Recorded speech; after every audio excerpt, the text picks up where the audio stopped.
طيب يا دكتور ازاي بتتعاملي مع توقعات البيشنت؟ ان غالبا بيكون عنده توقعات او عندها أيوة. توقعات فظيعه جدا، بس هي عندها مشاكل تانية، فبتتعاملي ازاي مع التوقعات دي وتخليه واقعي بصي، اكتر؟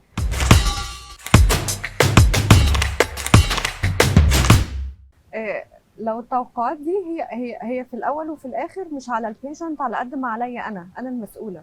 تمام. يعني ما ينفعش امشي وراه زي ما بقول لك وخلاص انا عايز كده فحاضر هعمل لك اللي انت صح. عاوزه من غير ما افهمه. لا، هو زي ما بقول لك انا لازم افهمه كل حاجه بالديتيلز. لازم اقول لها طب بصي، ايا كان بقى في الاخر هنعمل ايه، لان صدقيني برضو الموضوع يعني في حاجه تحكمه بقى، وماديات وبادجت حاجات ووقت كتير. وكل حاجه. مم. بس اهم حاجه انا لازم دوري انا ان انا اشرح لها كل حاجه بالديتيلز. وهي تختار وتبقى فاهمه يعني. وهتبدا هي بالظبط تبقى عارفه الهاي اكسبكتيشن بتاعتها، مش اقول لها واو ده هي الحقنه دي وهتبقى. ما فيش ايوه حاجه صح. اسمها كده، ما فيش حاجه فعليا. ولو قلت لها كده يبقى انا الغلط عليا.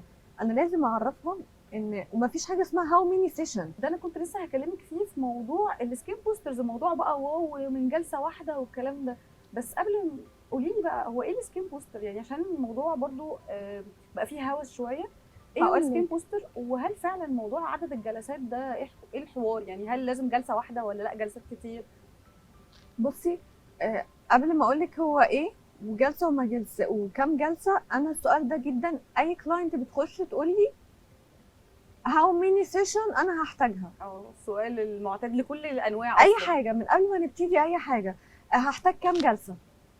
بصي، طول ما الايدجنج وطول ما جلدك بيكبر، طول ما انت كل يوم بتنزلي محتاجه. وبتتعرضي للشمس وبتروحي وبتيجي، طول ما هو انا بحاول انقذ اللي فات، بس اللي جاي ده ما انا لازم احافظ عليه، لازم هنكمل في السيشن. يمكن بيكون السؤال اللي هو يعني يا دكتور كام جلسه اشوف نتيجه؟ يمكن هم قصدهم كده فعلا، يعني حلو. كام جلسه اشوف نتيجه. بيبقى برضو لما بتسالني السؤال ده بيبقى حلو بالنسبه لي ان انت بنلاقي على حسب حسب الدمج، حالته. او ان انت جايه لي والدمج اخباره ايه. اوكي. تمام. فبقول لها دايما هي دي اجابتي. بصي احنا نعمل جلسه، انا بعدها بقرر، لان انا ما بعرفش الريسبونس بتاعك ايه. كل حد يختلف عن كل التاني. صدقيني جدا، انت نفسك ممكن تعملي تو سيشن، الثالثه يبقى ريسبونس تاني.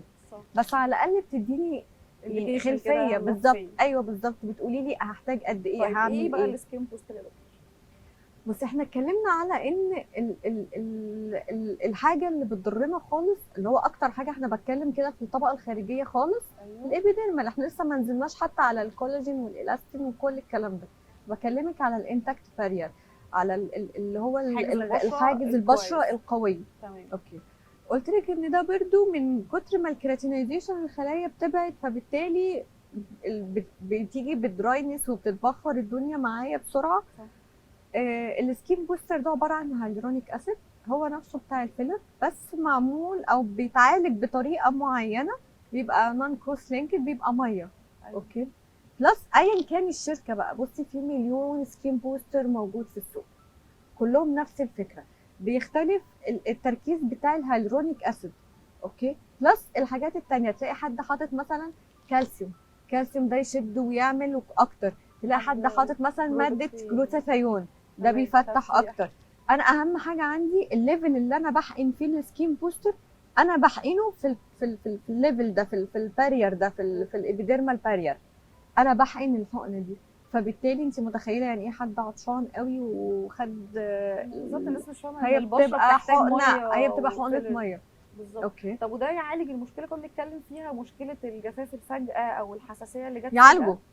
يعالجوا طبعا، بس مش من سيشن واحده. يعني ما ينفعش حد تيجي تعمل السيشن وخلاص اروح بقى انت اقول تمام كده كده. خلاص رجعت بيبي. لا، مش كده طيب يعني والسكين نبقى. بوستر ده ممكن لو حد عادي مش بيشتكي من حاجه ممكن يعمله بيفرق. فيديله ايوه بالعكس؟ بيفرق، يعني بالعكس، هي زي ما بقول لك، وما فيش حد اسمه ما بيشتكيش من حاجه. انا بقول لك من اه اول كلنا بنشتكي. العشرينات، من اول هي كده، هو البيولوجيكال كده، هو صح. الطبيعي. الطبيعي، هو الطبيعي كده. صح. دي حاجه جلدنا زي باقي كل الاعضاء، من الطبيعي البروسيس دي بتحصل.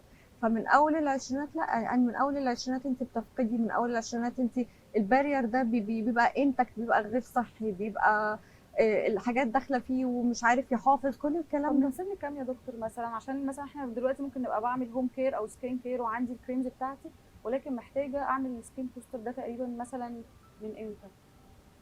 تنصحي بيه من من سن إيه؟ العشرينات، من سن العشرينات. من العشرينات. انا بنصح بيه من سن العشرينات، لان زي ما بقول لك هو حاجه علاجيه، هو حاجه بتحافظ لي على البارير ده، فانا بنصح بيه طبعا من اول العشرينات. طب وايه الفرق ما بس بينه؟ ما يدينيش مم. الهاي اكسبكتيشن بقى اللي انت بتقوليها بقى، اللي هو طب اعمل سكين بوستر ولا فيلر ولا بوتوكس ولا اعمل ديرما بين ولا، ما انت ده فاهمه هيدخلنا كل في حاجه كل بالظبط، كل مرحلة. حاجه وليها حاجه.